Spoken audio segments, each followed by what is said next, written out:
येईल का जुळून नाते?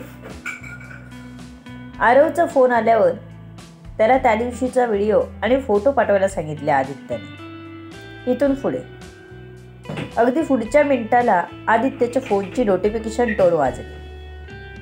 त्याने बघितलं, फोटो आणि व्हिडिओ डाउनलोडला टाकले. त्याने सेटिंग केली होती, जोपर्यंत स्वतः डाउनलोड करीत नाही तोपर्यंत कोणताच फोटो किंवा व्हिडिओ डाउनलोड होणार नाही. तो तोपर्यंत फ्रेश झाला. मोबाईल घेऊनच बाहेर आला. दिव्या बसली होती. मेरी तिथेच बसली होती. आदित्यला बाहेर आलेलं बघून मेरी लगेच ज्यूस आणायला गेली. दिव्या पटकन उभी झाली. तिला बघून आदित्य हसला. तसं दिव्याला बरं वाटलं. तीही हसली. नाहीतर किती टेन्शन आलं होतं तिला. आदित्य किती त्रागा करत होता. आता त्याला एकदम शांत बघून तिच्या जीवाला शांती मिळाली होती. तो सोफ्यावर बसला. मेरीने लगेच ज्यूस आणून आदित्यला दिला. आदित्यने तो घेतला. आदित्यने ज्यूस पिऊन झाल्यावर मोबाईल बघायला घेतला. आदित्य जसे फोटो व्हिडिओ बघत होता तसतसे त्याच्या चेहऱ्यावरचे भाव बदलत चालले होते. काय झालं? दिव्याने त्याच्या चेहऱ्यावरचे बदलणारे भाव बघितले आणि विचारले. काही नाही. आदित्यने लगेच शिवला कॉल केला. शिव इथे ये. आदित्य बोलला आणि कॉल कट केला. मिताली बाजूलाच होती. तिने बघितलं कॉल आला आणि लगेच काय बोलणं झालं आणि कटही झाला. कोणाचा कॉल होता? मितालीने विचारला. बॉसचा. मला जायला हवं, शिव म्हणाला. कधी याल? मितालीने एकदम काळजीने विचारला. ती एकटीच होणार होती. सर्वंट आणि तिला पुन्हा आपल्याला रडू येईल की काय असं वाटू लागलं. तिने गॅलरीतून पटकन काढता पाय घेतला. शिव जायच्या घाईत होता. त्याचं मितालीकडे लक्ष नव्हतं. त्याचं उत्तर ऐकायलाही ती थांबली नव्हती. तो पटकन रेडी झाला. मिताली, मी कधी येईन माहीत नाही. माझी वाट नको बघू. तू जेवून घे आणि झोपून जा. कदाचित मी आज येणारही नाही. तुला उद्या कामाला जायचं आहे ना? जाताना बेडरूममध्ये डोकावून त्याने मितालीला सांगितलं. तिने मान हलवली. शिवला कळलं ती पुन्हा नर्वस झाली. पण आता त्याच्याकडे वेळ नव्हता. अर्जंट जाऊन पोचणं महत्त्वाचं होतं. त्याने गाडी काढून लगेच फ्लॅटवर पोहोचला. आदित्य शांतच बसला होता. बॉस, काय झालं? शिवने विचारलं. आदित्यचा चेहरा एकदम गंभीर दिसत होता. आदित्यने शिवला फोन पुढे केला. व्हिडिओ चालूच होता. नीतांनी त्यांच्या चेहऱ्यावरचा मास्क काढून व्हिडिओ घ्यायला सांगितला होता. चेहरा स्पष्ट दिसत होता. त्यात सुजित सिंगानिया होता. त्यानेच दिव्याला किडनॅप केलं होतं. त्यानेच स्मिताला सोडवलं होतं. त्यानेच डील कॅन्सल करायला लावली होती. आदित्यला सगळं क्लिक झालं होतं. आदित्यला काहीही करून सुजितला कमजोर करायचं होतं. पण आदित्य काही त्याला कशातच भेटत नव्हता. म्हणून दिव्याला त्याने किडनॅप केलं होतं. पण तिथेही आदित्यचं नशीब जोरावर होतं. तो स्वतःच मरणाच्या दारात जाऊन आला. आदित्यला त्याला आत्ताच जाऊन ठोकावा असं वाटत होतं. काय करू आणि काय नको असं झालं होतं आदित्यला. त्याला राग तर येतच होता. पण त्याला काहीच निर्णय घेऊन चालणार नव्हतं. दिव्या सध्या त्याच्या सोबत होती. त्यात त्याच्या मॉमचा प्लॅन ऐकून तर त्याचं डोकं फिरायची वेळ आलेली. आदित्यने शिवला कॉलचा ऑडिओही ऐकवला, जो आरव सोबत बोलला होता. तेव्हा तर शिव उडालाच. तो कानात ब्लूटूथ घालून ऐकत होता. पण आदित्यला इतकं शांत बघून त्याला बरं वाटलं. कारण सकाळपासून किती चिडचिड केली होती त्याने. दिव्या तिथेच होती. पण यांच्या डिस्कशनमध्ये डोकावलं नव्हतं तिने. बस काय करायचं? शिवने विचारलं. आरवला त्याचं लोकेशन मिळतं का बघ म्हणावं. त्याला एवढं लागलंय तर तो नक्कीच कुठेतरी ॲडमिट असणार. मी सगळीकडे चौकशी करायला सांगितली होती. पण कुठूनच त्याच्याविषयी माहिती मिळाली नाही. दिव्या किडनॅप झाली त्याच दिवशी कोणी VIP पेशंट कोणत्या हॉस्पिटलमध्ये ॲडमिट झाला आहे का ते बघायला सांग त्याला. आदित्य म्हणाला, ओके सर. शिव म्हणाला आणि कामाला लागला. शिवने आरवला कॉल केला.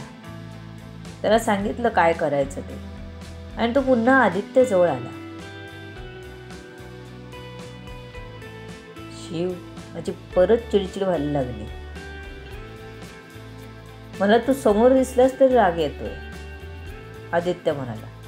त्याला या क्षणी प्रचंड तणाव वाटत होता. त्याला स्वतःला चिडायचं नव्हतं, पण तो कोणाला एकाला टार्गेट करत होता. दुपारी मिताली, आता शिव. पुढचा नंबर दिव्याचा न लागो एवढं शिव मनात म्हणत होता. बॉस, तुम्ही आराम करा, मी निघतो. काळजी घ्या. शिव घाईत आदित्यला म्हणाला. त्याला आदित्यच्या रागाची शिकार व्हायचं नव्हतं. मुख्य कारण मिताली फ्लॅटवर एकटीच होती. तसंही त्याला लवकर निघायचंच होतं, पण येताना तिचा चेहरा आणि तो प्रश्न मनातून जात नव्हता त्याच्या. फक्त रडत राहता कामा नये एवढंच वाटत होतं त्याला. म्हणून तोही घाई करत निघाला. तशी दिव्या धावत शिवकडे आली. मी तू कशी आहे? रागावली ना माझ्यावर? तिला सॉरी सांगा, पण परत कोणाच्या रागाची कारण नको बनायला म्हणून पाठवले मी तिला. दिव्या हळूच एक नजर आदित्यकडे बघत म्हणाली, नाराज आहे म्हणूनच लवकर जातोय. जमलं तर तू कॉल कर तिला, शिव म्हणाला आणि निघालाही. शिवला टेन्शन होतंच. सिंगानिया काही धड नव्हता. शिव परत आला. दिव्या अजून दरवाजातच होती. पुन्हा सांगतोय, बाहेर पडायचं नाही. कोणाचा फोन आला म्हणून जायचं नाही. कितीही अर्जंट कोणी बोलावलं म्हणूनही जायचं नाही.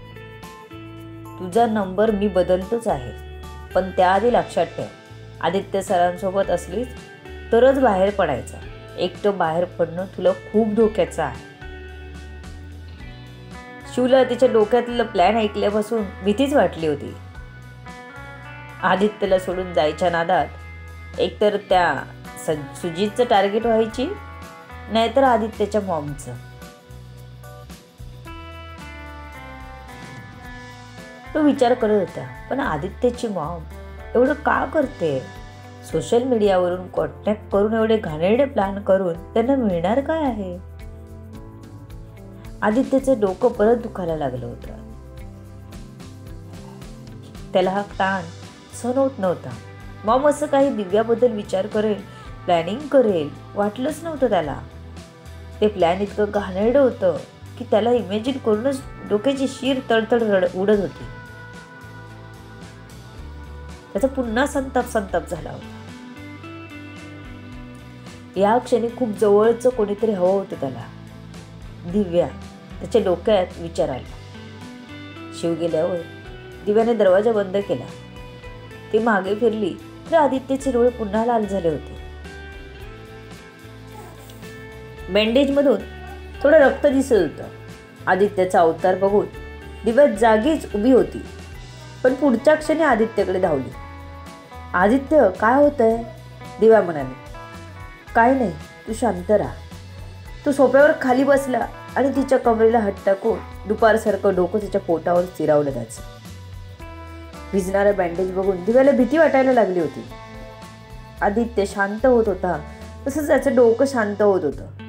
तिचं जवळ असलंही त्याला सुखावणारं होतं. आता परत हॉस्पिटलला ॲडमिट व्हायचं नव्हतं त्याला.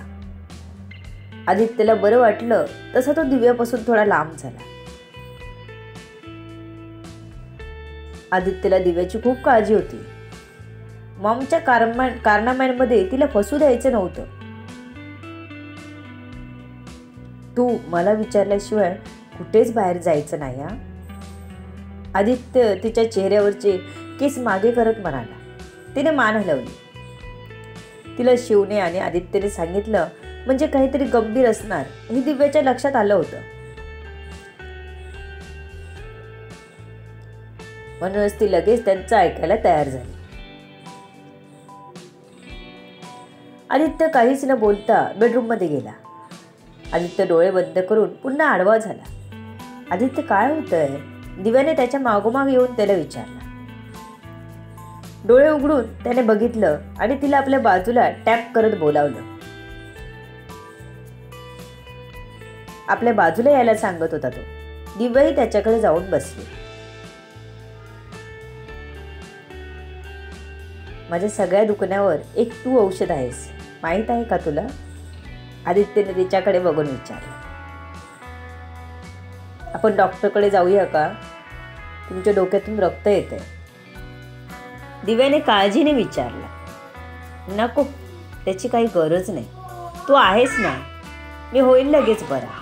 उद्या ड्रेसिंग करायला येतीलच नर्स, तेव्हा कळेल काय असेल तर. सध्या टेन्शन नाही मला, काही त्रास होत नाहीये, आदित्य म्हणाला. ओके. दिव्याने त्याच्या कपाळावर हात फिरवला. त्याला खूप बरं वाटलं. दिव्या, तुझ्यापासून लांब व्हायच्या विचाराने मी प्रचंड रेस्टलेस होतो. चिड होते माझी. तू काळजी घे. माझ्यामुळे तुझीही फरफट होताना दिसते मला. पण तू बाहेर पडू नकोस, कमी त्रास होईल तुलाही आणि मलाही, आदित्य म्हणाला. कळलं मला. दिव्या वैतागली होती, कारण अजूनपर्यंत 3दा सांगून झालं होतं. कंटाळा आला होता.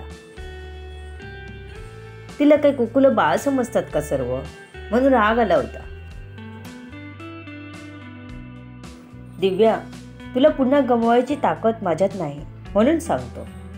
तुला माझी कटकट वाटू शकते, पण मला त्याचीच एक भीती वाटते, बाकी कशालाच घाबरत नाही.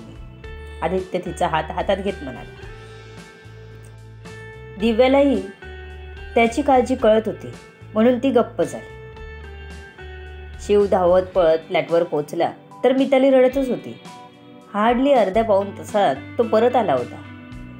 त्याला कळलं तेवढ्या वेळ ती रडत बसली होती. मिताली, शिवने आवाज दिला.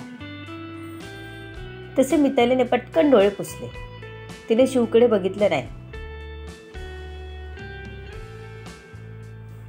तू का रडत आहेस?